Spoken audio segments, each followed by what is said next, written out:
आज तारीख है 30 मई 2026 दिन शनिवार। नमस्कार, मैं हूं शिल्पी और स्वागत है आपका हमारे चैनल यूपी न्यूज लाइव में। तो अब खबरों में आगे बढ़ते हुए हम सबसे पहले नजर डालेंगे आज की हेडलाइंस पर, फिर जानेंगे खबरों को विस्तार से।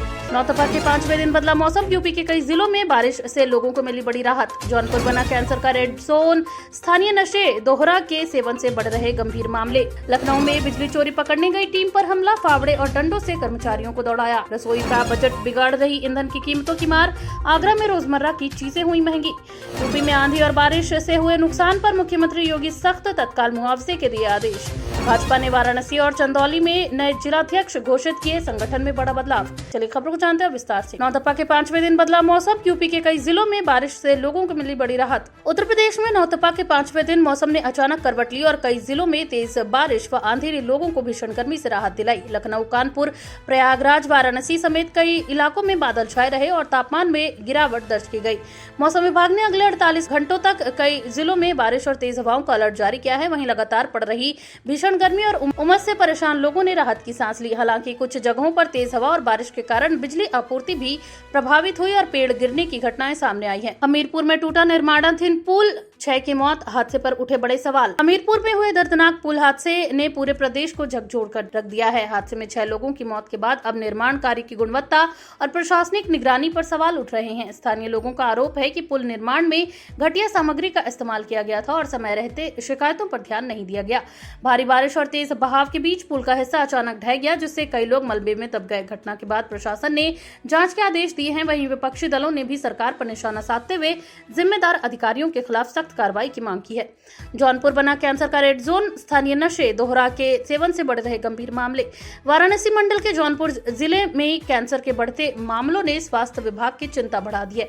रिपोर्ट के अनुसार स्थानीय स्तर पर इस्तेमाल होने वाले नशे दोहरा को कैंसर फैलने की बड़ी वजह मानी जा रही है। वहीं गांवों और कस्बों में बड़ी संख्या में लोग लंबे समय से इस नशे का सेवन कर रहे हैं, जिससे मुंह और गले के कैंसर के मामले तेजी से बढ़ रहे हैं।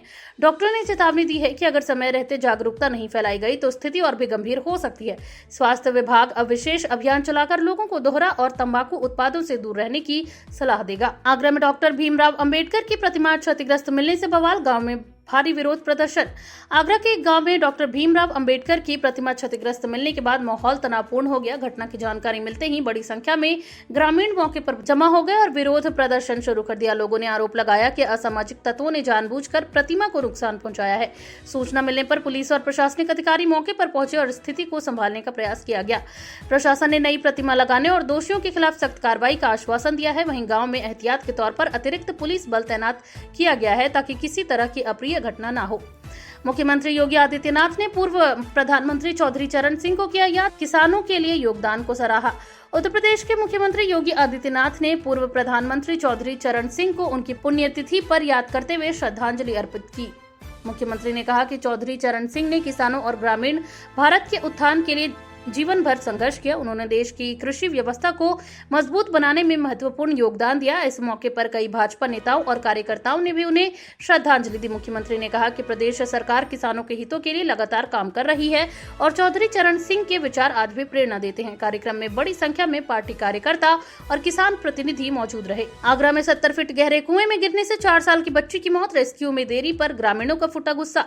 आगरा में एक दर्दनाक हादसे में 4 साल की मासूम बच्ची 70 फीट गहरे कुएं में गिर गई, जिससे उसकी मौत हो गई। घटना के बाद गांव में मातम पसर गया।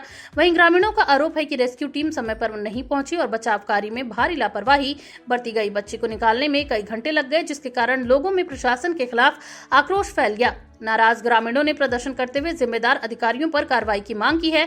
वहीं प्रशासन ने मामले की जांच शुरू कर दिया और भविष्य में ऐसी घटनाओं को रोकने के लिए सुरक्षा इंतजाम मजबूत करने की बात कही है। भाजपा ने वाराणसी और चंदौली में नए जिलाध्यक्ष घोषित किए, संगठन में बड़ा बदलाव। भारतीय जनता पार्टी ने संगठनात्मक बदलाव करते हुए वाराणसी और चंदौली के नए जिलाध्यक्षों की घोषणा कर दी है।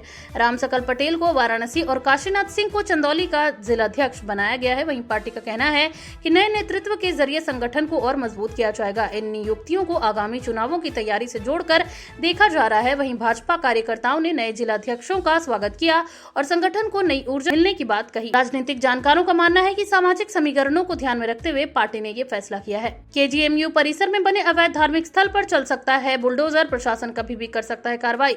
लखनऊ स्थित KGMU परिसर में बने कथित अवैध धार्मिक स्थल को यानी मजार को लेकर प्रशासन सख्त हो गया है। जानकारी के अनुसार स्थल को लावारिस घोषित किए जाने के बाद कभी भी बुलडोजर कार्रवाई की जा सकती है। प्रशासन का कहना है कि सरकारी जमीन पर अवैध कब्जा किसी भी हालत में बर्दाश्त नहीं किया जाएगा। वहीं मामले को लेकर इलाके में चर्चा तेज हो गई है और सुरक्षा व्यवस्था भी बढ़ा दी गई है। अधिकारियों ने साफ किया है कि कानून व्यवस्था बनाए रखते हुए कार्रवाई की जाएगी। वहीं विपक्षी दल इस मुद्दे को लेकर सरकार पर सवाल उठा रहे हैं, जबकि प्रशासन इसे पूरी तरह कानूनी प्रक्रिया बता रहा है। भाजपा के नए जिलाध्यक्षों में OBC और दलित चेहरों को मिला महत्व, राजनीतिक संदेश पर चर्चा तेज।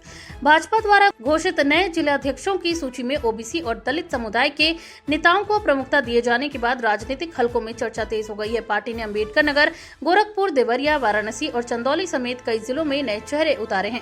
राजनीतिक विश्लेषकों का मानना है कि भाजपा सामाजिक संतुलन साधने और विभिन्न वर्गों को साधने की रणनीति पर काम कर रही है। वहीं पार्टी नेताओं का कहना है कि संगठन में सभी वर्गों को प्रतिनिधित्व देने का प्रयास किया गया है। आगामी चुनावों को देखते हुए नियुक्तियों को बेहद अहम माना जा रहा है। यूपी में आंधी और बारिश से हुए नुकसान पर मुख्यमंत्री योगी सख्त, तत्काल मुआवजे के दिए आदेश। प्रदेश में तेज आंधी और बारिश से हुए नुकसान को लेकर मुख्यमंत्री योगी आदित्यनाथ ने अधिकारियों को तुरंत राहत कार्य शुरू करने के निर्देश दिए हैं।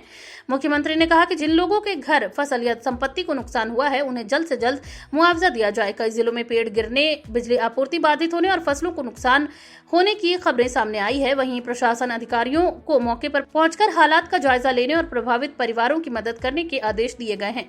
सरकार ने साफ किया है कि राहत कार्यों में किसी प्रकार की लापरवाही बर्दाश्त नहीं की जाएगी।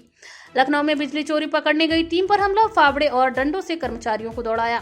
लखनऊ में बिजली चोरी की जांच करने पहुंची टीम पर हमला होने से हड़कंप मच गया। आरोप है कि स्थानीय लोगों ने बिजली विभाग के कर्मचारियों पर फावड़े और डंडों से हमला कर दिया। टीम इलाके में बिजली चोरी की शिकायत पर जांच करने गई थी। अचानक हुए इस हमले के बाद कर्मचारियों ने किसी तरह भागकर अपनी जान बचाई। घटना की सूचना मिलते ही पुलिस मौके पर पहुंची और मामला दर्ज कर लिया गया। विभागीय अधिकारियों ने कर्मचारियों की सुरक्षा को लेकर चिंता जताई है। वहीं पुलिस आरोपियों की पहचान कर गिरफ्तारी की तैयारी कर रही है और इलाके में तनाव बना हुआ है। संत कबीर नगर में पेट्रोल डीजल संकट गहराया, सीमित मात्रा में मिल रहा ईंधन। संत कबीर नगर में पेट्रोल और डीजल की किल्लत ने लोगों की परेशानी बढ़ा दी है। हालात ऐसे हैं कि कई पेट्रोल पंप केवल 14 घंटे ही खुल रहे हैं और सीमित मात्रा में ईंधन दिया जा रहा है। बाइक चालकों को 3 लीटर और कार चालकों को केवल 20 लीटर पेट्रोल डीजल मिल रहा है। वहीं लोगों को लंबी कतारों में घंटों इंतजार करना पड़ रहा है।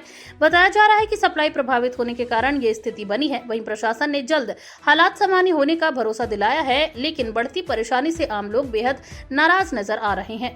मेरठ में सोलर योजना से बिजली बिल होगा 0, सरकार की नई स्कीम से लोगों को बड़ा फायदा। मेरठ में सरकार की नई सोलर योजना लोगों के लिए राहत लेकर आई है। इस योजना के तहत घरों की छतों पर सोलर पैनल लगवाकर लोग अपना बिजली बिल लगभग शून्य कर सकते हैं। सरकार इसके लिए सब्सिडी भी दे रही है, जिससे आम लोगों पर आर्थिक बोझ कम होगा। वहीं विशेषज्ञों का कहना है कि सोलर ऊर्जा अपनाने से बिजली की बचत के साथ पर्यावरण को भी फायदा होगा। योजना को लेकर लोगों में उत्साह देखा जा रहा है और बड़ी संख्या में आवेदन किए जा रहे हैं। विभागीय अधिकारियों ने योजना की प्रक्रिया को सरल बनाने का दावा किया है। आगरा में निजी स्कूलों की महंगी किताबों की जांच ठंडी पड़ी, 4 हफ्ते बाद भी रिपोर्ट नहीं। आगरा में निजी स्कूलों द्वारा महंगी किताबें बेचने के मामले की जांच धीमी पड़ गई है। 4 सप्ताह बीत जाने के बाद भी जांच समिति अपनी रिपोर्ट जमा नहीं कर सकी है। अभिभावकों का आरोप है कि स्कूल प्रबंधन मनमानी कर रहा है और छात्रों पर महंगी किताबें खरीदने का दबाव बनाया जा रहा है। मामले को लेकर शिक्षा विभाग ने जांच शुरू की थी, लेकिन अब तक कोई भी ठोस कार्रवाई सामने नहीं आई है। अभिभावकों में नाराजगी बढ़ती जा रही है और वे जल्द ही कार्रवाई की मांग कर रहे हैं। विभागीय अधिकारी जल्द रिपोर्ट आने का दावा कर रहे हैं। कानपुर नगर निगम की वेबसाइट हुई हैक, ऑनलाइन सेवाएं ठप होने से लोगों की बड़ी परेशानी।